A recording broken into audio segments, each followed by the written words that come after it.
আবারও গ্যাসের দাম বৃদ্ধি, আবারও আলোচনা সমালোচনা।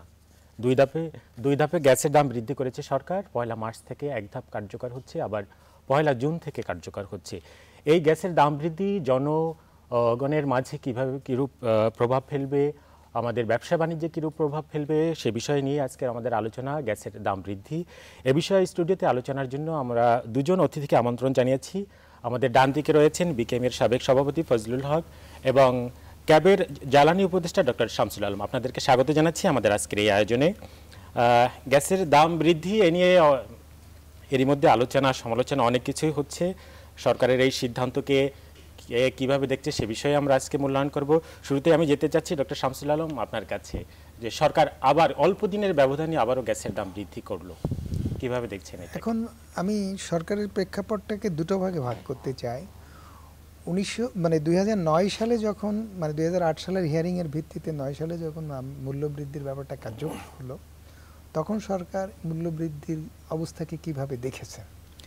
তখন দেখা গেছে তত্ত্বাবধায়ক সরকারের আমলে জ্বালানির দাম খুব বেড়ে গেছিলো, যার কারণে তেলের দাম খুব বাড়ানো হয়েছিল, সিএনজির দাম বাড়ানো হয়েছিল, বিদ্যুতের দাম বাড়ানো হয়েছিল, গ্যাসের দাম বৃদ্ধির প্রস্তাব আসছিল দিস অ্যান্ড দ্যাট। তখন গ্যাসের দাম বৃদ্ধির ক্ষেত্রে দেখা গেল যে গ্যাস খাত লসে নেই, তো সুতরাং লাভে আছে। তো ভবিষ্যতে আইওসির কাছ থেকে গ্যাস কেনা বাড়বে, তাতে করে বেশি দাম দিতে হবে এবং গ্যাসের দাম বেড়ে যাবে। সেইটাকে নিয়ন্ত্রণে রাখার জন্য, কমিয়ে রাখার জন্য দেশীয় কোম্পানির গ্যাস যাতে বাড়ানো হয়, অনুপাত বাড়ে, সেজন্য গ্যাস উন্নয়ন তহবিল গঠন করা হলো। লোকজন বিদ্যুৎ বিলের সঙ্গে কিছু পয়সা বেশি দিল, বিদ্যুতের দাম কিন্তু বাড়ানোর জন্য নয়, বেশি দিল। এইটা হচ্ছে তখনকার সরকারের, আপনি বলতে পারেন যে নীতি এবং ন্যায্যতা সম্পর্কে তার উপলব্ধি। এটা আমাদেরকে ভালো করে খেয়াল রাখতে হবে। তারপরে তখন এলপিজির দাম 2 দফা কমাইছে, 1000 টাকা থেকে 900 টাকা, 950 টাকা, 900 টাকা, তারপরে হচ্ছে আপনার 700 টাকায় তখন স্ট্যান্ডার্ডাইজ করে, তখন কিন্তু কমিয়ে নিয়ে এসছে। এই প্রেক্ষাপটটা ভাবতে হবে। তারপরে তেলের দাম কমেছিল, তখন আবার একবার বাড়াইছিল তত্ত্বাবধায়ক সরকারের আমলে, তারপরে তেলের দাম কমিয়েছিল। তারপরে সরকার প্ল্যান করেছিল যে বিদ্যুতের দাম, যেহেতু দ্রুত তেল দিয়ে বিদ্যুৎ উৎপাদন করতে হচ্ছে, দাম বেড়ে যাচ্ছে, সুতরাং আমরা 2014 সালে কয়লা বিদ্যুৎ থেকে বিদ্যুৎ উৎপাদন করে দাম কমিয়ে নিয়ে আসবো। তার একটা রোড ম্যাপও দেখানো হয়েছিল যে 4 টাকা 4.5 টাকার দাম বাড়ার পরে আবার কমে যাবে। এই ছিল সরকারের ওভারঅল জ্বালানি খাতের নিয়ে চিন্তা ভাবনা। এখন আসেন সরকার 2015 সালে কি করলো। দরপতন হলো, অতীতে দাম বাড়লে দাম বেড়েছে, আন্তর্জাতিক বাজারে দাম কমলে দাম কমেছে। এই আমাদের সরকারই এই ব্যবস্থা করেছে। এখন করলো কি, আমরা প্রথম শুনতে পেলাম যে সরকার এখন আর দাম কমাবে না, কারণ সরকার নাকি আমাদেরকে ঋণ দিয়েছে। 30,000 32,000 কোটি টাকা ঋণের কথা শুনলাম। ঋণ, সরকার মানুষকে ঋণ দেয়, এই কথা আমার বাপের জন্মে শুনি নাই। সরকার মানুষের কাছ থেকে টাকা নেয়, মানুষের কাজে সরকার ব্যবহার করে। সরকার কস্ট প্লাস নাই, সার্ভিস চার্জ নেয়। সরকার ঋণ দেয়, এটা আমার জানা ছিল না, এবার শুনলাম ঋণ দিল এবং সেই দাম না সমন্বয় করে ঋণ রিকভার করলো। সেই ঋণ রিকভারির টাকা কে কাকে দিল, কে কাকে নিল, কিছু বোঝা গেল না এবং সেই ঋণ এখনো শোধ করতেই আছি আমরা, আজন্মকাল শোধ করতেই থাকব। গেল। এইবার আসেন গ্যাসের ব্যাপারে।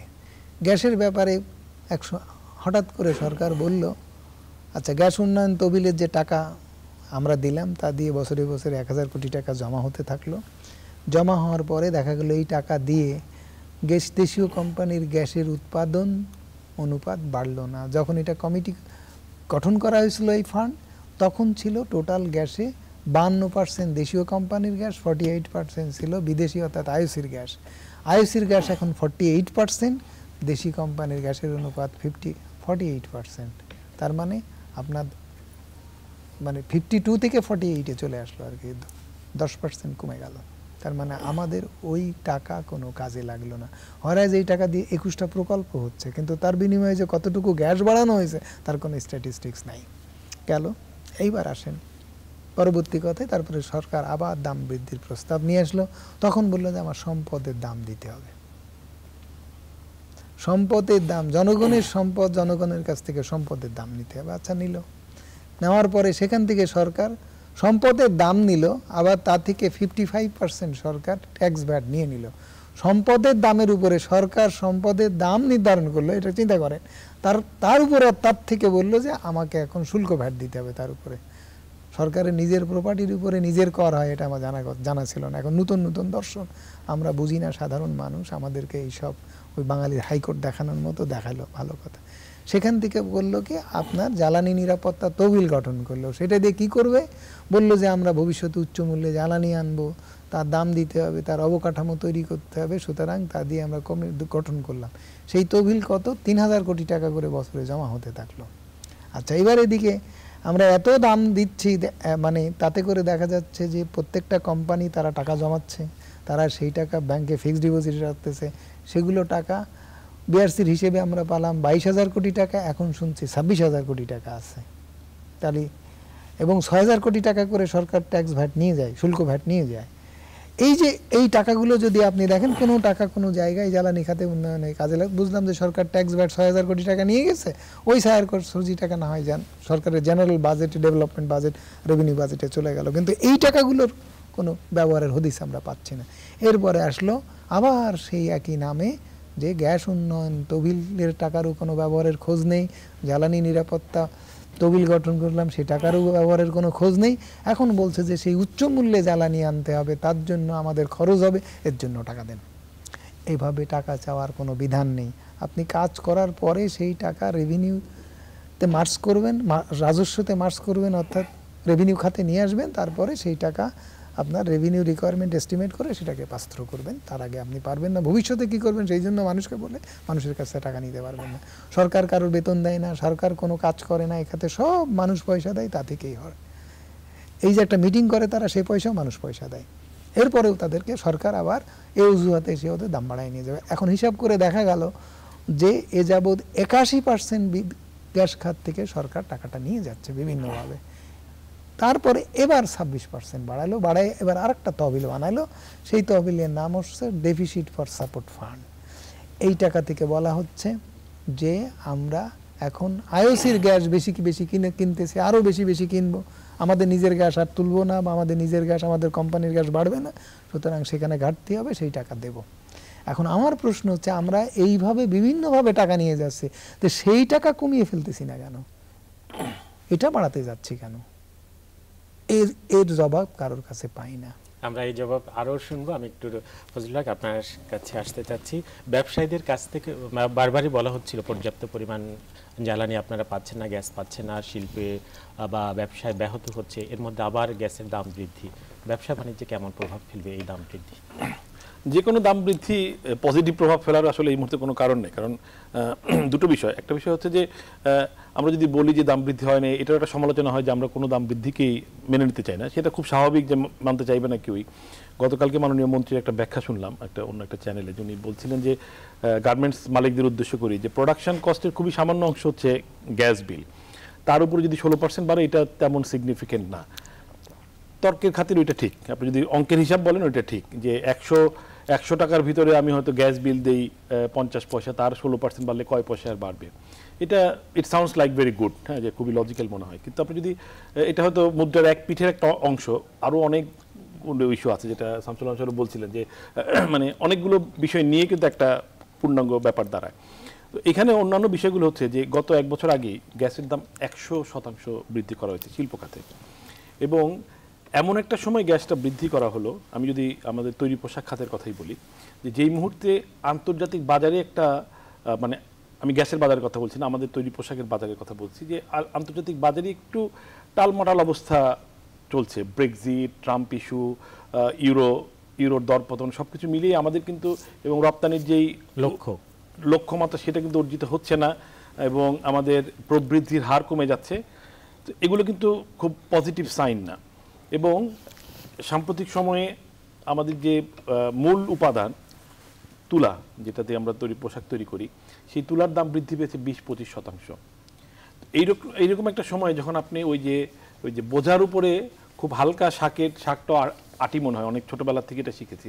সো এই টাইমে আমাদের ব্যাপারটা ওইরকম হয়েছে যে মাননীয় মন্ত্রীর ওই হিসাবটাও ঠিক আছে, যেটা পার্সেন্টেজের হিসাবেই খুবই কম, it sounds like that, but আপনি যদি রিয়েলিটি মনে করেন, যখন we are struggling to survive, we are struggling to keep our growth intact, ওই টাইমে এই সামান্য বৃদ্ধিও কিন্তু আমাদেরকে নেগেটিভ ইম্প্যাক্ট পড়বে। আরেকটা জিনিস আপনি যদি দেখেন, যে এই গ্যাসের যেই সহজলভ্যতা এক সময় গত 20 বছরে বাংলাদেশের যে শিল্পায়ন হয়েছে, যে বিনিয়োগ বৃদ্ধি হয়েছে, এর একটা বড় কারণ ছিল কিন্তু গ্যাস প্রাপ্তি, কিন্তু একটা বড় কারণ ছিল, আরও অনেক ফ্যাক্টর ছিল। এবং আপনি গত কয়েক বছর যদি দেখেন যে বিনিয়োগের যে স্থবিরতা, আপনারা প্রতিনিয়তই নিউজ করেন, মাননীয় অর্থমন্ত্রী বলেন, সবাই বলেন, ব্যাংকের সুদের হার অলমোস্ট সিঙ্গেল ডিজিটে নেমে এসেছে এবং কোনো সুদ মানে 5% পাওয়া যায়, তারপরেও কিন্তু বিনিয়োগ বৃদ্ধি হচ্ছে না। এর পিছনে একটা বড় কারণ হচ্ছে জ্বালানির অনিশ্চিত প্রাপ্যতা। অনিশ্চিত প্রাপ্যতা এই কারণে যে বিদ্যুতের যথেষ্ট উন্নতি হয়েছে, কোনো সন্দেহ নাই। যারা আগে যেটা আমাদের প্রচুর লোডশেডিং হতো সেটা এখন কমেছে, কিন্তু এখনও কিন্তু ওই রকম অবস্থা আসেনি যে আমি একটা নতুন শিল্প কারখানা করলে কালকে বিদ্যুৎ পেয়ে যাবো, সেই গ্যারান্টিটা সব জায়গায় নিশ্চিত করা যাচ্ছে না। আর গ্যাসের অবস্থা তো খুবই খারাপ। আর যেটা আমি মানে শেষ কথা বলতে চাই, এই মূল্য বৃদ্ধিটাও হয়তো আমাদের গায়ে লাগতো না যদি আমাদের গ্যাসের সরবরাহটা আমরা নিশ্চিত করতে পারতাম। এবং কর্তৃপক্ষ কিন্তু এটাও বলছেন যে গ্যাসের সরবরাহ নিশ্চিত করতে পারবে না। এখন ওনারা কোয়ালিটি এনশিওর করতে পারবে না, কিন্তু প্রাইস বাড়াবে, এটা খুব যুক্তিসঙ্গত কখনই হয় না। আপনি কোয়ালিটি এনশিওর করেন, তারপরে যদি দাম বাড়াতেন, আমার ধারণা যে তখন হয়তো ব্যবসা বাণিজ্যের সঙ্গে যারা জড়িত আছেন, ইভেন যারা রান্নাবান্না করছেন, হ্যাঁ, যে তাদেরও কিন্তু হয়তো যদি তারা নিরবিচ্ছিন্ন গ্যাস সরবরাহ পেতেন, তাহলে কিন্তু ওইটা হয়তো সয়ে নেওয়ার একটা ব্যাপার ছিল। আমি কোয়ালিটিও পাচ্ছি না, আমার মানে আনইন্টারাপ্টেড সার্ভিসও পাচ্ছি না, কিন্তু আমাকে আবার প্রতিনিয়ত বাড়তি দাম গুনতে হচ্ছে। এখন গুনতে হবে একবার, জুনে আবার গুনতে হবে। এবং যেই রকমভাবে এগুচ্ছে যেটা, আমি আর ওই ডিটেলে গেলাম না, এটা তো সামনে আরও অনেক বাড়ানোর হয়তো পরিকল্পনা আছে, এবং বিদ্যুৎ বাড়ানোর, গ্যাসের বাড়ানোর সঙ্গে সঙ্গে বিদ্যুতের বাড়ানোর ঘোষণাও দিয়ে দেওয়া হয়েছে। সো আমাদের তো আসলে ওই মানে আমাদের যে একটা ব্রিদিং স্পেস, এই ব্রিদিং স্পেসটা কিন্তু বন্ধ হয়ে যাচ্ছে। এবং এইটা কয় টাকা বাড়তি আসবে, আর তার উপরে আমাদের এক্সপোর্টের যে গ্রোথের যে নেগেটিভ একটা ধারা শুরু হয়ে গেছে, নেগেটিভ মানে কমে যাচ্ছে, সেইটাতে ওভারঅল লস কি দাঁড়াবে, এইটা একটা কম্পারেটিভ অ্যানালাইসিস কিন্তু করা দরকার ছিল। ওইটা না করে শুধুমাত্র ওই আমাদের কয় পার্সেন্ট বাড়লো এটা আমরা সইতে পারবো, সেই হিসাবটা আমার মনে হয় খুবই ওয়ান সাইডেড এবং খুবই পার্শিয়াল একটা হিসাব, ঠিক হয়নি জিনিসটা। ডক্টর শামসুল আলম, আপনার কাছে আবার যেতে চাচ্ছি। অল্প সময়ের ব্যবধানে মার্চে বাড়ানো হচ্ছে, আবার জুনে বাড়ানো হচ্ছে। আমি ওই কথাটা আসছি, আমি ওনার সঙ্গে একটু সম্পর্ক কথা বলিনি। উনি যে কথাটা বললেন ওয়ান সাইডেড, আমি শুধু ওয়ান সাইডেডও বলবো না, শর্ট সাইডেডও বলবো, দুইটা একসঙ্গেই বলবো, one sided as well as short sided. ব্যাপারটি উনি কিছু জিনিস মানে পুরা শিল্প খাতের পিকচারটা বলেছে। আমি প্রথমেই বলেছি যে আপনার প্রথম দর্শন এবং নীতির জায়গাটা 2009 সালের প্রেক্ষাপটটা বর্ণনা করেছি। তারপরে জ্বালানির দাম মারাত্মকভাবে পতন হয়েছে এবং এটা একটা বড় ধরনের আমদানিকারক দেশ যারা, তাদের জন্য একটা বড় ধরনের অর্থনৈতিক অপরচুনিটি। সেই অপরচুনিটিটা আমরা কিভাবে ব্যবহার করলাম তা কিন্তু সমন্বয় করে অর্থমন্ত্রী স্বীকার করেছে যে জ্বালানির দাম কম হলে অর্থনীতির গতি প্রকৃতি বাড়ে, প্রবৃদ্ধি বাড়ে, অর্থনীতি স্বাবলম্বী হয়, স্বাস্থ্যবান হয়। কিন্তু সেই স্বাস্থ্যবান করার নীতিটা কিন্তু আমরা সরে গেলাম, সরে যে আমরা সেই জায়গাগুলোতে স্ফীত মুনাফা করলাম, স্ফীত রাজস্ব তৈরি করলাম, উৎপাদন প্রক্রিয়াকে আমরা গতিশীল করলাম না, আগের অবস্থা থেকে আমরা পরিবর্তন করলাম। এইবার ওনার কথায় ফিরে আসি। শিল্প খাতের জায়গাটা দেখেন, আমি কিছুদিন আগে শিল্প একটা পরিদর্শনে গেছিলাম, সব জায়গায় সরেজমিনে এনার্জির অবস্থা, এনার্জি ইউজের অবস্থা দেখে আমি একেবারে ভয়াবহ অবস্থা দেখলাম। কোনো শিল্প মানে গার্মেন্টস, তারা রাতের একটা পার্টিকুলার পিক পিরিয়ডে তাও অতি নিম্নমানের চাপে গ্যাস পায়। আপনার ট্রান্সমিশন লাইনে ওয়েলহেড প্রেশার ক্রমান্বয়ে কমছে।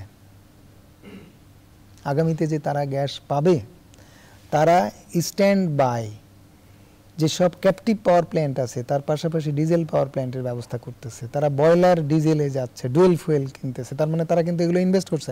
আপনি শুধু এনার্জির এতটুকু বাড়ালাম সেটা যে মন্ত্রী মহোদয় এটা যে বলে উনি আতৃতৃপ্ত পাচ্ছে, উনি কত কম জানেন সেটা আমি বুঝে অবাক হয়ে যাচ্ছি। যে এর ধারাবাহিক অবস্থাটা কি, তারা কোথায় কোথায় খরচ করছে। আপনি ডিজেলের দামের কিন্তু দরপতন করেননি। তাদের যদি ডিজেলের দামের দরপতন সমন্বয় করে নিতেন, তাহলে আপনি যে মুনাফার গল্প ফেদে বসে আছেন যে আমি এত টাকা মুনাফা পাচ্ছি, আমি কি বলে লস কম্পেনসেট করছি, তা থেকে আত্মতৃপ্তি পাচ্ছেন, কিন্তু আপনি যে সর্বনাশ করে দিচ্ছেন শিল্প খাতটাকে, যে তাকে আপনি এনার্জিতে সুইচ করতে দিচ্ছেন না। হয়রাজ আপনি দরপতন সমন্বয় করলে কিন্তু গ্যাসের পরিবর্তে সে ডিজেলে চলে যায়। রাতে সে সিএনজি চুরি করে, এবং সিএনজির যে দাম সে তো শিল্পে ব্যবহৃত গ্যাসের দামের থেকে অনেক অনেক গুণ বেশি, ডিজেলের সমতুল্য। সেই সিএনজির দাম যদি চোরাবাজারের থেকে কিনতে হয় তাহলে কত দামে কেনে সে? যেহেতু তার ডিজেল মানে গ্যাসের বয়লারটা আছে, বয়লার তার ফিক্সড কস্ট সে ইনভেস্ট করে ফেলেছে, তাহলে ওইটা দিয়ে কিনে রাতে চালায়, সারাদিন কর্মচারীদেরকে বসে থাকতে দেখেছে, তাদের বেতন ভাতা দিয়ে দিতে হয়, সে তো লাইফ সাপোর্টে আছে। আপনি তার বিষয়টি এইভাবে অ্যাড্রেস করলেন, তার গ্যাস প্রাপ্তিটা, বিকল্প জ্বালানিটা কিভাবে সংস্থান করবেন, তার জন্য আপনার মাথা ঘাম পায়ে ঝরে যাওয়ার কথা। আপনি গ্যাস দিতে পারবেন, অথচ ফলস বিলিভ দিচ্ছেন যে আমি 18 সালে গ্যাস দিয়ে দেবো, সুতরাং আমি গ্যাসের দাম বাড়ায় আমি এইটা করব সেইটা করব। এটা কত বড় অদূরদর্শিতার পরিচয়, এটা কত বড় বোকামি এবং কত বড় অজ্ঞতার পরিচয়।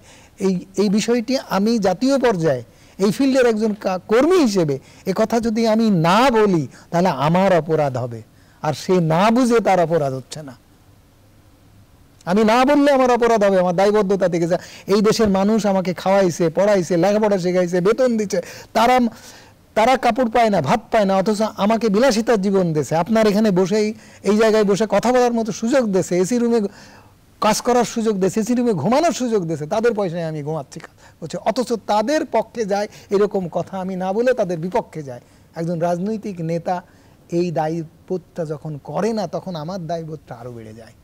আমার কথা শুনে হয়তো তারা অসন্তুষ্ট হবে, কিন্তু জাতির মধ্যে তো এই কথা বলার লোক থাকতে হবে। সংকটটা তো ওই জায়গায়, আমরা এই কথাটা ঠিকমতো বলতেও পাচ্ছি না, কারণ তারা অসন্তুষ্ট হবে। তারা অসন্তুষ্ট হলেও যদি তারা বোঝে, তারা যদি থামে, তাহলে তাদেরও উপকার, দেশেরও উপকার। ডক্টর শামসুল আলম, আমরা আরও এই বিষয়ে কথা শুনবো। আমরা একটা ছোট্ট বিরতিতে যেতে যাচ্ছি। দর্শক, বীজ সংলাপে এ পর্যায়ে ছোট্ট একটা বিরতিতে যাচ্ছি, আমাদের সঙ্গেই থাকুন।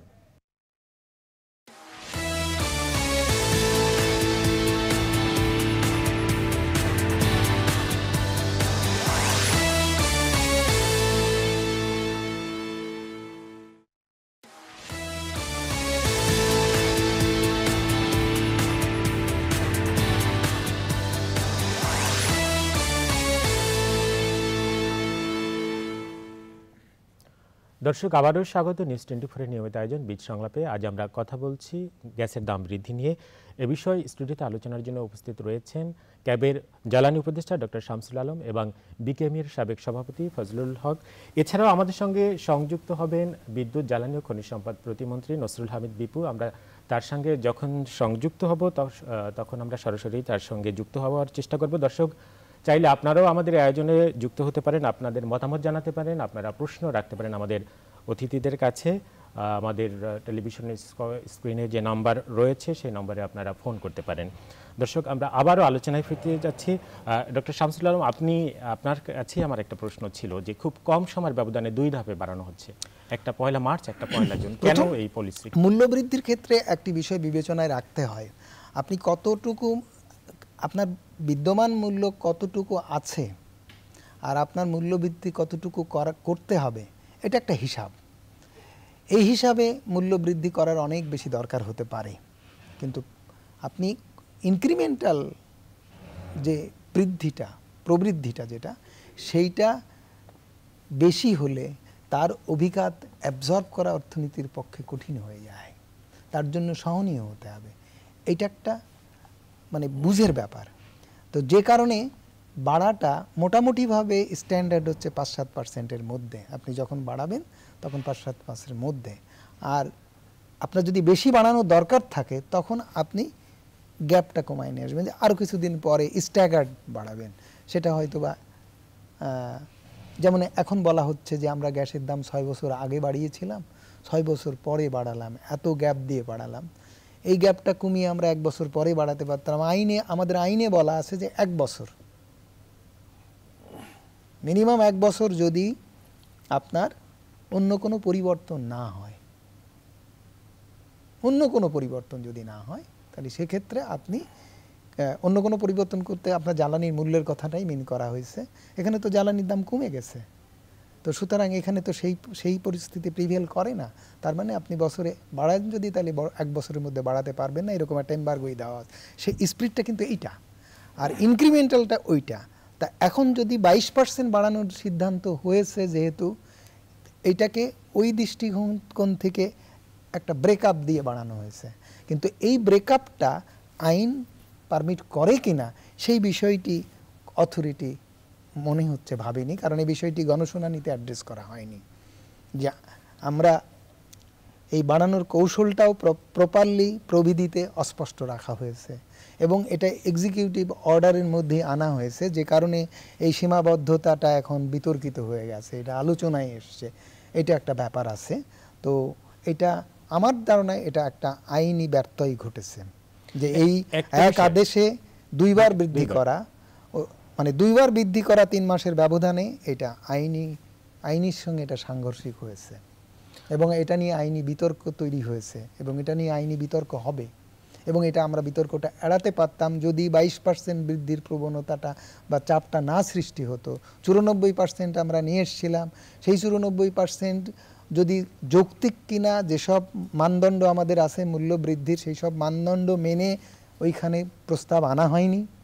তারপরে যখন গণশুনানি হয়েছে, সেখানে যেসব প্রশ্নগুলো আসছে সেগুলো পুরাপুরি অ্যাকোমোডেট করেনি, না করে একতরফাভাবে অনেকটাই বলা যায় যে দাম বৃদ্ধির বিষয়টি সামনে আনা হয়েছে। এইটা করতে যে আলটিমেটলি বিআরসি, আমি বলবো যে অনেকটাই মানে তারা পথচ্যুত হয়েছে। বিআরসি তো বলছিল যে দামটা সহনীয় পর্যায়ে রাখা হবে গণশুনানিতে। এখন সহনীয় পর্যায়ের যে মানদণ্ড আমি বললাম, সেই মানদণ্ডে সহনীয় পর্যায়ে রাখা হয়েছে তা বলার সুযোগ নেই।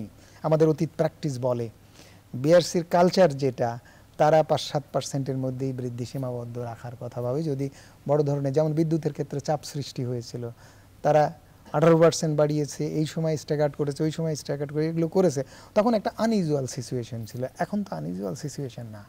সেই সময়গুলোতে তারপরেও তারা বিতর্কের সম্মুখীন পড়েছে। একটা, আমি বলবো যে একটা দুর্যোগ মোকাবেলা করে এসছে, তার ভেতরে অনেক হিডেন কথা আছে, সেই কথাগুলো আমরা এখন সারফেসে আনা দরকার নেই। ফজলক, আপনার কাছে যেতে চাচ্ছি। সরকার জানে যে গ্যাসের দাম অথবা বিদ্যুতের দাম বাড়ালে শিল্পে একটা বড় বাধা সৃষ্টি হয়। আমাদের বড় একটা লক্ষ্য আছে যে 2021 সালের মধ্যে আমরা 50 বিলিয়ন পোশাক খাত থেকে রপ্তানি আয় করতে যাচ্ছি, কিন্তু তারপরও কেন এই প্রবণতা? আপনারা ব্যবসায়ীদের পক্ষ থেকেও তো বারবার আমরা বলেছি আমার মনে হয় যে সরকারের ভেতরেও এক ধরনের সমন্বয়হীনতা আছে। কারণ আমরা যে $50 বিলিয়ন রপ্তানি বলছি 2021 সাল, হয়তো 2021 সালে হবে না, আমার ব্যক্তিগত ধারণা হয়তো 22-23 সাল লাগবে, যেটাই হোক, দ্যাটস নট ভেরি ইম্পর্টেন্ট। আমরা রপ্তানির একটা উচ্চ ধারায় যেতে চাই, দ্যাট ইজ মানে আলটিমেট গোল। এবং এইটা হয়তো মন্ত্রণালয় ভিত্তিক যদি বলেন, এটা হয়তো বাণিজ্য মন্ত্রণালয়ের একটা কাজ, হয়তো অর্থ মন্ত্রণালয় কখনো কখনো জড়িত, জ্বালানি মন্ত্রণালয় হয়তো ভাবছে এটা তাদের ওই অর্থে বিষয় না। তাদের হয়তো অ্যাকাউন্টিংটা হচ্ছে যে জ্বালানি খাতে তাদের কত আয় হচ্ছে, জ্বালানি উৎপাদন করতে তাদের কত ব্যয় হচ্ছে, তারা হয়তো ওইটা নিয়ে বেশি ব্যস্ত। এখানে এক ধরনের সমন্বয়হীনতা আছে। সমন্বয়হীনতাটা কিন্তু আরও স্পষ্ট যদি আপনি দেখবেন, অতি সম্প্রতি আমরা এই যে শামসুল আলম সাহেব যেটা বলছিলেন যে ডিজেলের দাম কমানো নিয়ে, দাম যখন বাড়ে তখন সমন্বয়ের জন্য সরকার যতটা সচেষ্ট, দাম যখন কমে তখন সমন্বয়ের জন্য সরকার আসলে ততটা সচেষ্ট না। কারণ ডিজেলের দাম একেবারে লোয়েস্ট এভার প্রাইস, এটা একটা বড় সময় ধরেছিল, যখন কিন্তু এই নানাভাবে কালকে কমানো হচ্ছে, আগামী সপ্তাহে ঘোষণা আসবে, আগামী মাসে ঘোষণা আসবে, এরকম কিন্তু আমরা গত 6 মাসে অনেকবার দেখেছি যে মানে ওই তেলের যে গ্রুপ, জ্বালানি তেল গ্রুপের জ্বালানি দাম কমবে, এটা অনেকবার ঘোষণা হয়েছে। ইভেন অতি সম্প্রতি আমি মাননীয় অর্থমন্ত্রী বলছেন যে কমানো হবে, কিন্তু মাননীয় বিদ্যুৎ প্রতিমন্ত্রী বলছেন না, জ্বালানির দাম এখনই কমানো হচ্ছে না, কারণ আবার একটু ইন্টারন্যাশনাল মার্কেটে একটু আপওয়ার্ড টেন্ডেন্সি আছে, ওইটা দেখে বুঝে। এখন এত দেখে বুঝে ওই জ্বালানির দাম তো প্রতিদিনই মানে ফ্ল্যাকচুয়েট করে, তো আপনাকে তো এক জায়গায় স্থির হতে হবে। এবং যদি আজকে ডিজেলের দামটা যদি অ্যাডজাস্ট করা হতো প্রপার ওয়েতে, তাহলে কিন্তু অনেকের গ্যাসের এটা মানে আমরা কিন্তু ওই শামসুল সাহেব কারেক্টলি বলেছেন, এটা তো আমারই বলার কথা ছিল যে আমাদের কিন্তু শুধুমাত্র এই আমরা বিল দিচ্ছি এটা না, এটার পিছনে আমাদের যে সাপোর্টিং যে ইনভেস্টমেন্ট যে অ্যামাউন্ট, সেটাও তো আমাদের ব্যাংক থেকে লোন করে সেই টাকাটা এখানে দর্শক আছে আমাদের, আমরা একটু দর্শকের সঙ্গে কথা বলবো। দর্শক, আপনার নাম পরিচয় বলে আমাদের দর্শক অতিথিদের কাছে কি প্রশ্ন আছে আপনার কাছে গ্যাসের দাম বৃদ্ধি নিয়ে? আপনার প্রশ্ন জি আসসালামু আলাইকুম। জি আসসালামু আলাইকুম। জি আসসালামু আলাইকুম। আমার প্রশ্ন হলো যে আমরা যে এলাকায় থাকি ওই এলাকায় জি বলেন। গ্যাস থাকি না কিন্তু আমরা বিল দিতেই আছি, কিন্তু আমাদের এখন যে বিল বাড়াচ্ছে। জি আপনার প্রশ্ন, জি আমরা বুঝতে পেরেছি। আমি দর্শককে যেটা বলছিলেন যে গ্যাসের অপর্যাপ্ততা রয়েছে, গ্যাস পাচ্ছে না, তারপরও সরকার দাম বাড়াচ্ছে। এক্স্যাক্টলি কথাটা তো আমরা বলছিলামই, এবং আমরা কিন্তু এখনো নিশ্চিত না যে 2018 সালে যে গ্যাস সুনিশ্চিত করা হবে এইটার রোডম্যাপটা কিন্তু অ্যাটলিস্ট আমার কাছে পরিষ্কার না। হয়তো আমি সব জানি না, সেটাও হতে পারে, অজ্ঞতা হতে পারে, কিন্তু এখানে বিশেষজ্ঞরা আছেন, ওনারা বলতে পারবেন। আমার কাছে এরকম কোনো রোডম্যাপ পরিষ্কার না যে এটা 2017, 18 বা ইভেন শিল্প খাতে যে কথাটা বলা হচ্ছে যে বিশেষায়িত শিল্পাঞ্চল হচ্ছে সেইখানে নিরবিচ্ছিন্ন গ্যাস সরবরাহ করা হবে। যদি বিশেষায়িত শিল্পাঞ্চলে নিরবিচ্ছিন্ন গ্যাস আপনি নিশ্চিত করতে পারেন, আপনার এক্সিস্টিং শিল্পাঞ্চলগুলিতে আপনি করতে পারছেন না, আপনি টু বি যেটা হবে সেইখানে আপনি আপনার যে সন্তান এখন স্কুলে পড়াশোনা করছে তার পড়ার খরচ চালাতে পারছেন না, আপনি বলছেন যে সন্তান ভূমিষ্ঠ হবে তার পড়াশোনা তার জন্য আপনার কাছে পর্যাপ্ত ব্যবস্থা আছে, এইটা খুবই মানে আস্থাও তো রাখতে পারবেন না। এটা যুক্তিটা কি আছে আমি সেটি বুঝি না। মানে আমি মেবি আমি খুবই অজ্ঞ লোক, বাট আমার কাছে এটা খুব যুক্তিসঙ্গত হচ্ছে না যে এক্সিস্টিং শিল্পাঞ্চলগুলিতে হয়তো শিল্পাঞ্চলগুলোতে অত অর্গানাইজ না, বাট তারপরেও তো কিছু ডিসঅর্গানাইজড হলে কিছু বড় বড় পকেট আছে, যেমন আশুলিয়া একটা শিল্পাঞ্চল, গাজীপুরে একটা শিল্পাঞ্চল, নারায়ণগঞ্জের ফতুল্লা একটা শিল্পাঞ্চল, চিটাগাং কিছু শিল্পাঞ্চল আছে। যদি এরকম 4-5টা শিল্পাঞ্চল কিন্তু আনপ্ল্যান্ড হলেও কিন্তু হয়ে গেছে, তো সেই জায়গাগুলোতে কিন্তু কোনো শিল্পাঞ্চলের কোনোটাতেই কিন্তু গ্যাস সরবরাহ নিরবিচ্ছিন্ন না। তাহলে আগামী দিনে যে বিশেষায়িত শিল্পাঞ্চলগুলো হচ্ছে, যেগুলো খুবই দরকার আমি মনে করি এই মুহূর্তে, সেইখানে নিরবিচ্ছিন্ন গ্যাস সরবরাহ কিভাবে হবে? একজন ইনভেস্টর, আমি হোক বা আপনি হন বা যেই হোক, সে কিভাবে নিশ্চিত হবে যে আমি তো এখনই পাচ্ছি না, তাহলে ওইখানে কি হবে? এই জিনিসগুলো কিন্তু কোনো পরিষ্কার মানে হিসাব নিকাশটা পরিষ্কার না। তাদের হয়তো অনেক প্ল্যান থাকতে পারে, বাট এইটা কিন্তু আমাদের কাছে পরিষ্কার করে উপস্থাপন করা দরকার। না হলে কিন্তু মানে এই যে বিনিয়োগের যেই নিম্নগতি, এই নিম্নগতি কিন্তু উপরে যাবে না। ব্যাংক ঋণ একেবারে 0% আসলেও কিন্তু নেবে না, কারণ টাকাটা তো ফেরত দিতে হবে আমাকে, তো মানে ইন্ডাস্ট্রি রান করতে হবে, প্রফিট আর্ন করতে হবে, then I have to pay back the money to bank.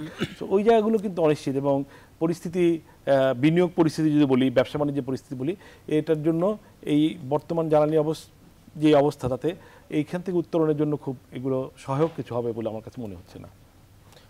Shamsul Alam, দর্শকও একজন ফোন বলেছিলেন যে সে গ্যাস পাচ্ছে না কিন্তু গ্যাসের দাম দিচ্ছে।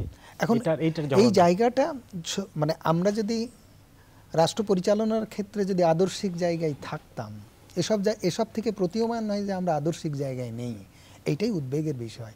কারণ শিল্পের সংকটের কথা আমরা আলোচনা করলাম, বাসাবাড়ির কথায় যদি আসি, এলপিজির কথায় যদি আসি, কালকে এক চ্যানেলে দেখলাম যে কিভাবে ভয়াবহ সংকটের মধ্যে পড়েছে, মানে সিএনজিতে প্রেশার পাচ্ছে না, বাসাবাড়িতে প্রেশার পাচ্ছে না, গৃহিণীরা কীভাবে অধীর আগ্রহে গ্যাস আসার জন্য অপেক্ষা করছে, এইসব ব্যাপার স্যাপার লাইন দিয়ে দাঁড়িয়ে আছে।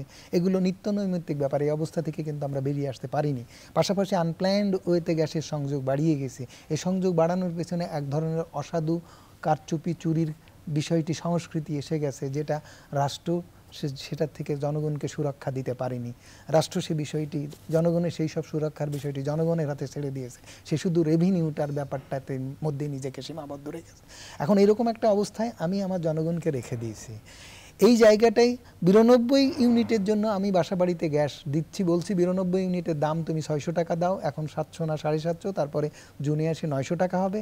অথচ আমরা হিসাব করে দেখাইছি, সেটা বিআরসির আদেশে অ্যাকনলেজ করা হয়েছে যে 45 ইউনিট দেওয়া হয়। তাহলে 45 ইউনিটের দাম আমরা ডবল দাম দিলাম, এখন আমরা 20-25 ইউনিটে পাচ্ছি না। আবার ভাত রান্না করার জন্য পুরা সময়টা আমার সেখানে অপচয় হচ্ছে, ব্যয় হচ্ছে, আমার বিপর্যস্ত, মানে আমি চারিদিক দিয়ে চাপের মধ্যে আছি, পুরা পরিবার আমার মানে এ অবস্থায় হয়ে গেছে। এরকম অবস্থায় যদি রাষ্ট্র আদর্শিক জায়গায় থাকতো, তাহলে জনগণের প্রতি সরকার বা কর্তৃপক্ষ সহানুভূতিশীল হতো এবং প্রয়োজনে ক্ষতিপূরণ দেওয়ার ব্যবস্থা হতো। শিল্পখাত তো ক্ষতিপূরণ চাইতে পারতো, বাসাবাড়িওয়ালারা ক্ষতিপূরণ চাইতে পারতো, তাদের পুরা দামটাই রিভিউ করতে হতে পারতো, কিন্তু সেই জায়গায় আমরা একটা দর্শকের আরেকটা ফোন আছে, যদি দর্শক আপনার নাম বলে প্রশ্ন করুন, আপনার কি প্রশ্ন আছে? আমার প্রশ্নটা হলো, আমি নারায়ণগঞ্জ থেকে বলছি, আমাদের গ্যাসই ঠিক মতো থাকে না, এর মধ্যে যদি আবার দাম বাড়ান তাহলে মরার উপরে খাওয়া হয় না। আমি একটা দোকানে ঢুকলাম, দোকান আমাকে খাওয়াইলো না, কিন্তু আমার বিল পরিশোধ করতে হইতেছে, এটা কি জায়েজ হইতেছে? জি, আমরা বুঝতে পেরেছি। আমরা একই প্রশ্ন, একই গ্যাস পাচ্ছি না, তারপরও আমরা এই নিয়ে আরো আলোচনা করব। যেমন ডিজেলের কথা বলেছি, আমরা যদি একটা ছোট বিরতিতে যে আবার আমরা আলোচনায় ফিরব। দর্শক, বীজ সংলাপে আবারও একটা ছোট বিরতিতে যাচ্ছি, আমাদের সঙ্গেই থাকুন।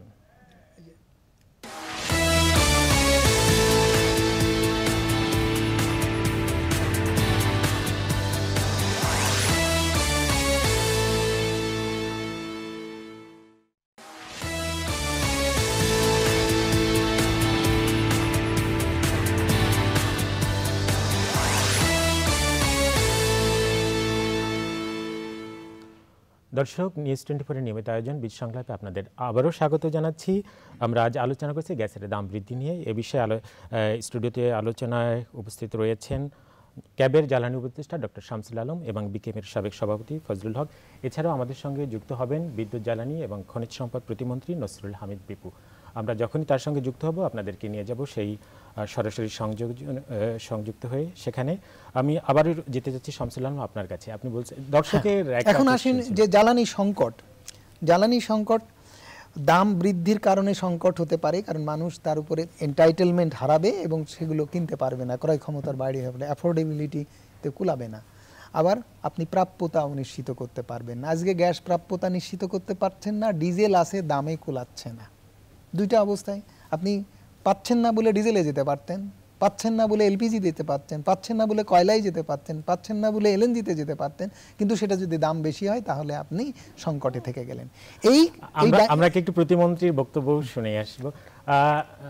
নসরুল আহমেদ বিপু, আপনাকে স্বাগত জানাচ্ছি আমাদের এই আয়োজনে। আজ আমরা কথা বলছি খুবই আপনারই সংশ্লিষ্ট বিষয় নিয়ে, গ্যাসের দাম বৃদ্ধি নিয়ে। এ বিষয়ে আপনি বলেছিলেন যে দাম বেড়েছে সেটা যৌক্তিক পর্যায়ে বেড়েছে এবং জ্বালানি বিশেষজ্ঞরা বলছেন না, এটা দাম বৃদ্ধি যেটা সেটা যৌক্তিক পর্যায়ে না। ব্যবসায়ীরাও বলছেন যে এতে তাদের ব্যবসা ব্যাহত হবে।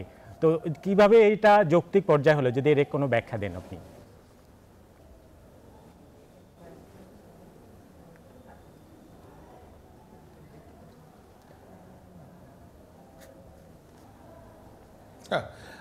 বারকে এটা সম্পূর্ণ একটা হিয়ারিং হয়েছে। যখন আমাদের সংস্থাগুলো তাদের প্রপোজালগুলো বারকে দিয়েছে, সেখানে তাদের মধ্যে বিতর্ক হয়েছে, পাবলিক হিয়ারিং হয়েছে, হ্যাঁ, এবং তো সেখানে স্পষ্টভাবে বলা আছে, আমাদের যুক্তিগুলি দেওয়া আছে। এখন বিষয়টা হলো যে আমরা কিন্তু বারবার বলছি যে আমরা কিন্তু প্রাইস অ্যাডজাস্টমেন্টে যাচ্ছি এবং এই প্রাইস অ্যাডজাস্টমেন্ট একটা কন্টিনিউয়াস প্রসেস।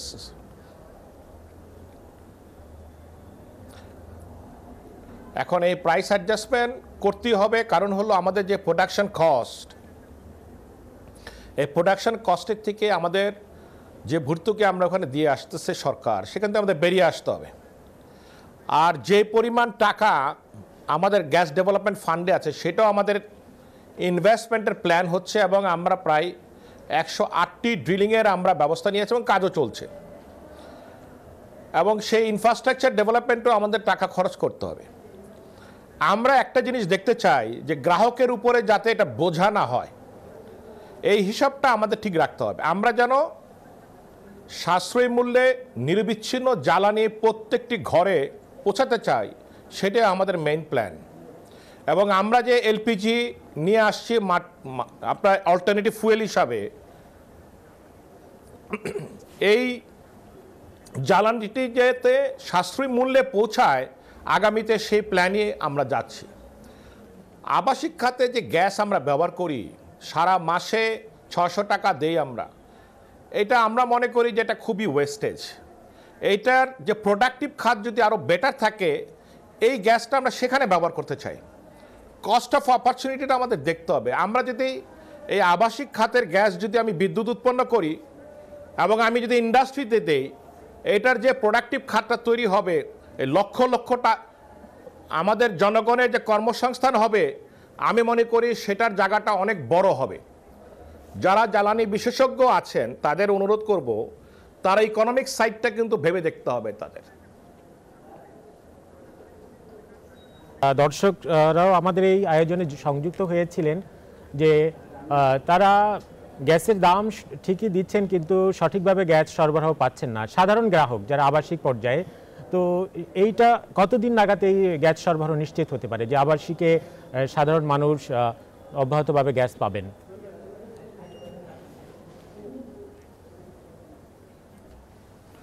আমি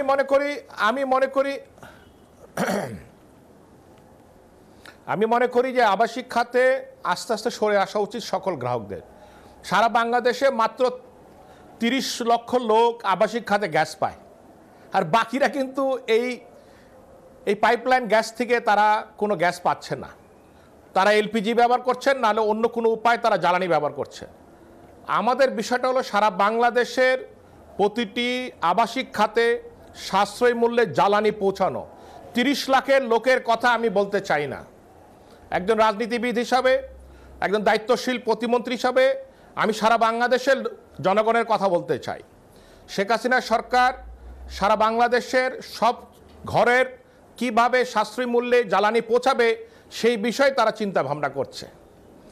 আমাদের কথাটা হলো যে আমরা এক পরিবার 2,500 টাকা খরচ করবে মাসে, আরেক পরিবার মাত্র 600 টাকা দিবে মাসে, এই প্যারামিটারটা থাকা উচিত না। এটার মধ্যে একটা সমন্বয় আসা উচিত। আর একটা বিষয়, আপনি এরই মধ্যে আভাস দিয়েছেন যে গ্যাসের দাম বেড়েছে, আগামীতে বিদ্যুতের দামও বাড়বে, এবং বিদ্যুতের দাম এবং সমাজতান্ত্রিক দল তারা এই যে 600 টাকা গ্যাস দিচ্ছেন, আমি শেষ করি আমার কথাটা,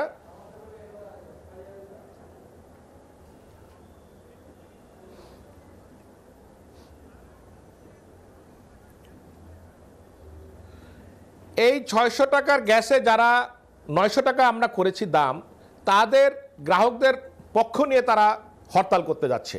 কিন্তু এই যে 2,500 টাকা 3,000 টাকা দিচ্ছেন যাদের সংসার চালাতে গিয়ে, তাদের সাধারণ মানুষের কথা কিন্তু তারা বলছেন না।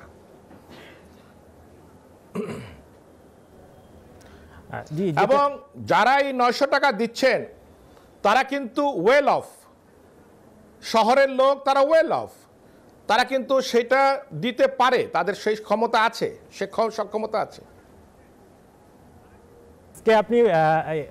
আজকে আপনি আভাস দিয়েছেন যে এলপিজি দাম নিয়ন্ত্রণে আসবে। কতটা নিয়ন্ত্রণে আসতে পারে যে সাধারণ মানুষ এলপিজি ব্যবহার করতে পারবে?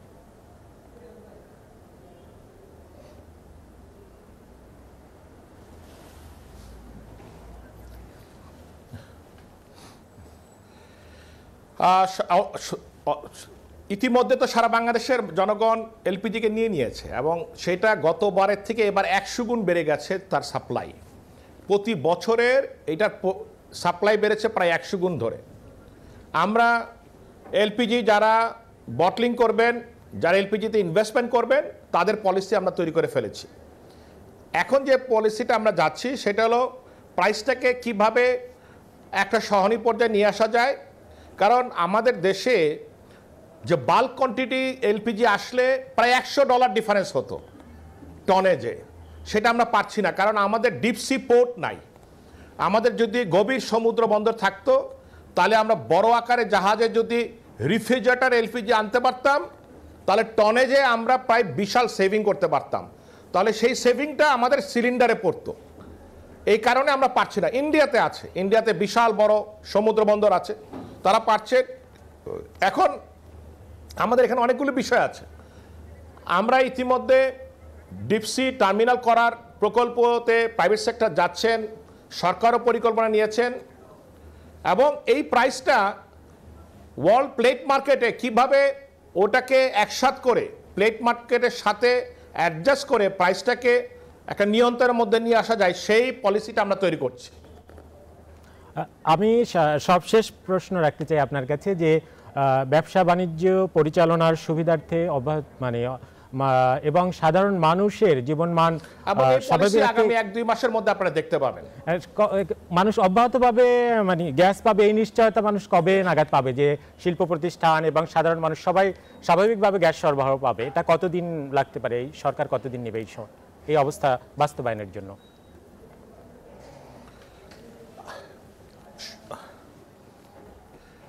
আমরা যদি আমরা যদি আবাসিক খাতে কন্টিনিউ এভাবে গ্যাস দিতে থাকি তাহলে শিল্প এলাকায় কেউ গ্যাস পাবে না। আমাদের সবচেয়ে বড় জায়গা হলো আমরা এই 12% গ্যাস সিএনজি এবং বাড়ির গ্যাসটাকে আমরা শিল্প এলাকায় দিতে চাই, এটা আমাদের প্রায়োরিটি।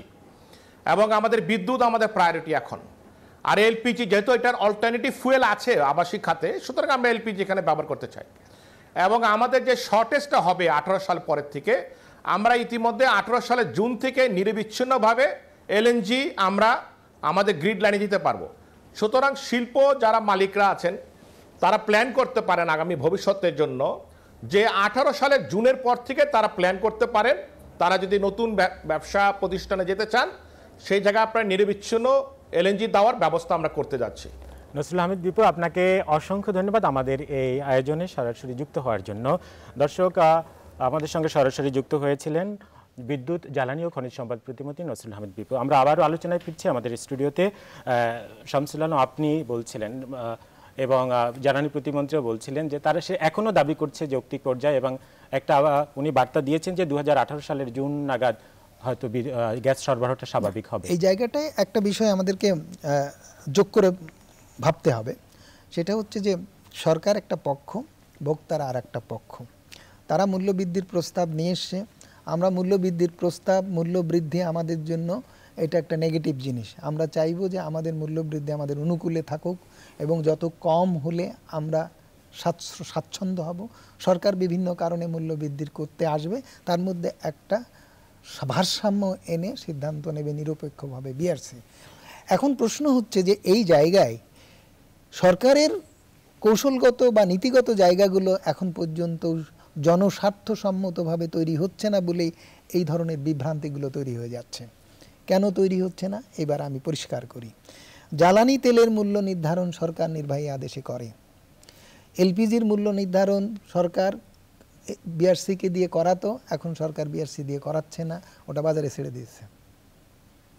700 টাকার আমরা বারবার বলছি যে মূল্য নির্ধারণ করে দাও, কারণ এটা বিকল্প জ্বালানি।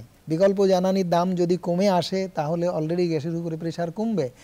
উনি গ্যাসের উপরে প্রেশার কমার কথা বলছেন, সরকারের তরফ থেকে এই উদ্যোগ নিয়ে আমরা এটা স্বাগত জানাই। প্রোডাক্টিভ খাতে গ্যাস ব্যবহার করুক, ভ্যালু অ্যাড হোক, মাল্টিপ্লাই হোক, তাতে করে আপনার ইকোনমি সমৃদ্ধ হবে। চুলাই পোড়ানোর থেকে বিদ্যুৎ উৎপাদন, ইন্ডাস্ট্রিতে ব্যবহার, এটা অবশ্যই জাতীয় পর্যায়ে একটি বড় ধরনের ইতিবাচক উদ্যোগ এবং আমরা স্বাগত জানাই। কিন্তু তার কৌশলটা কি? তার কৌশলটাকে আপনি মূল্য বৃদ্ধি করে মানুষকে নিরুৎসাহিত করবেন, নাকি বিকল্প জ্বালানির দাম কমিয়ে মানুষকে সেই দিকে বাই চয়েসে নেবেন? আপনি তো সেই দিকে যাচ্ছেন না, তার মানে আপনি ভুল পথে আছেন। এই কথাটা যদি সরকার উপলব্ধি করে তাহলে সরকার যা চাচ্ছে সব চাওয়াকে মানুষ স্বাগত জানাবে। উনি তো ডিজেলে যেতে পারছেন না, উনি তো এলপিজিতে যেতে পারছেন না, কারণ ডিজেলের দামে দরপতন সমন্বয় করে ঢালাওভাবে আমরা এর বিরুদ্ধে ছিলাম যে আপনি ঢালাওভাবে যদি দর নামিয়ে নেন তাহলে পরিবহন খাত সবচেয়ে বেশি মানুষ ডিপ্রাইভ হবে। তার মানে আপনি বিশেষ খাতে বিদ্যুৎ উৎপাদনে যেমন আপনি ডিজেলকে ফার্নেস অয়েলকে দরপতন মানে আমদানি করার ডাইরেক্ট সুযোগ দিয়েছেন, অর্থাৎ দরপতনের সুযোগ পেয়েছে, তারা 10% সার্ভিস চার্জ পাচ্ছে, তাদের ট্যাক্স ভ্যাট মুক্ত করা হয়েছে। এই সুবিধা দিয়ে সেখানে বিদ্যুৎ উৎপাদন ব্যয় কমানো হয়েছে, কিন্তু সরকারি খাত তো দেননি। তাহলে এই জায়গাটা সরকারের মূল কথা হচ্ছে সাশ্রয়ী মূল্যে আপনি জ্বালানি সরবরাহ নিশ্চিত করতে পারবেন, কিন্তু কৌশলের জায়গাতে যেসব কৌশল অবলম্বন করছেন তাতে তো দেখা যাচ্ছে আপনি ব্যবসাকে প্রমোট করছেন। তাহলে তো আপনার এইটাকে আমরা স্বাগত জানাতে পারি না, আপনার এই কথাকে সাধুবাদ দিতে পারি না।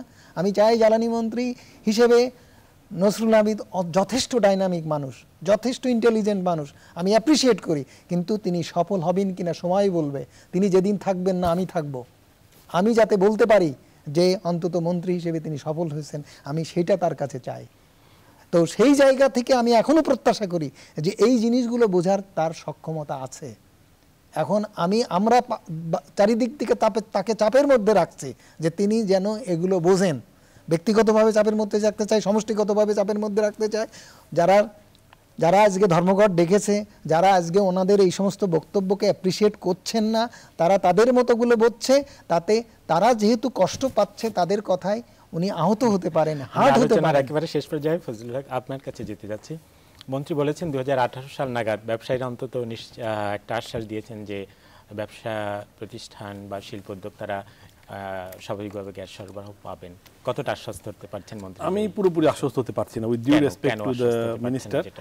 এটা কারণ অনেকগুলো কারণ। একটা কারণ হচ্ছে যে ধরেন অতীতের যদি আপনি রেকর্ড দেখেন, অতীতের রেকর্ড এরকম যে ডিমান্ড নোটের টাকা পয়সা সব জমা দিয়েছে, লাইন দেওয়ার কথা, সেরকম শত শত কারখানা এখনো অনেকগুলো কারখানা আছে যারা গ্যাস সংযোগ পায়নি। সো যেটা আপনি টাকা নিয়েছেন, গ্যাস সংযোগ দিবেন কিন্তু দেননি, আর এটা তো মাত্র ঘোষণা যে আপনি না, আরে আপনি সংযোগ দিয়েছেন, গ্যাস দিতে পাচ্ছেন না, আবার সংযোগ সংযোগ দিচ্ছেন। আমি এটা বলছি যে সংযোগ এটা তো একটা আছে, যে একটা জায়গাগুলো তো এই যেগুলো কি এই জায়গাটা আস্থাহীনতার একটা জায়গা তৈরি হয়ে গেছে, আস্থাহীনতার একটা জায়গা তৈরি হয়ে গেছে। যে আপনি যেটা শামসুল হক বলছেন যে যেটা এক্সিস্টিং লাইনে গ্যাস দিতে পারছেন না, আবার টাকা নিয়েছেন নতুন গ্যাস লাইন দিবেন, সেটাও দিচ্ছেন, ওনাদের দপ্তরেই তো দিয়েছেন, দিতে পারছেন না, আবার কানেকশন দেননি, গ্যাসও দেননি, অথচ সে গ্যাস পাচ্ছে। গ্যাস এরকম আচ্ছা, ওইটা আমি নাই সরকারের খাতে রেভিনিউ না, ওটা ছাড়বেন কেন? ওটা তো রেভিনিউ হচ্ছে না, আমি বলছি রেভিনিউ সরকারের খাতে আসছে না। তো আমি এটা কি একটা বড় ধরনের ঘোষণার উপরে খুব আস্থা রাখতে পারছি না। আরেকটা বিষয় হচ্ছে যে এই জায়গাটা যে নিরবিচ্ছিন্ন গ্যাস সরবরাহ যেটা আসবে এলএনজির মাধ্যমে, সেই এলএনজির প্রাইসিংটা কি হবে সেটা কিন্তু আমাকে এখন জানতে হবে।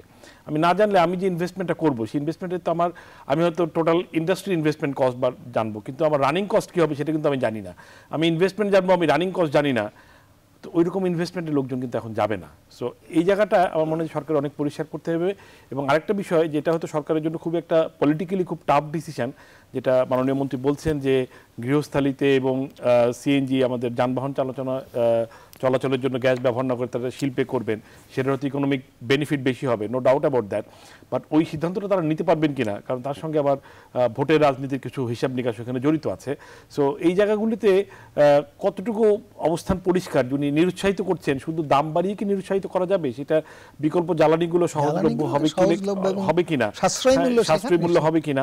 আমার মনে হয় যদি আজকে যদি বিকল্প জ্বালানি সহজলভ্য হয়, আমার বাসায় আমার ওয়াইফই হয়তো বলবে যে আমার কালকে আর এই তিতাস গ্যাসের গ্যাস দরকার নেই, তুমি এলপিজির ব্যবস্থা করে দাও, সেটা হয়তো বলবে। কারণ তার তো আসলে তার দরকার হচ্ছে, আমার যেমন দরকার হচ্ছে যে আমার কারখানা যেন চলে, আমার ওয়াইফের দরকার হচ্ছে যে আমি কালকেই ইন্টারেস্টিংলি রান্না বাজানো, আমার ওয়াইফ কালকে বলছিল যে রাত্রেবেলায় বলছিলাম যে কথায় কথায় মানে যে কালকে একটা টিভি প্রোগ্রাম আছে গ্যাসই নিয়ে বলবো, তোমাদের কি অবস্থা, আমি একটু জানলাম মানে যে রান্নাবান্নার কি অবস্থা। বললে কি হবে, রান্নাবান্না তো একই অবস্থা, যে 10টা-11টা বাজে গ্যাস আছে, কিছুক্ষণ থাকে না।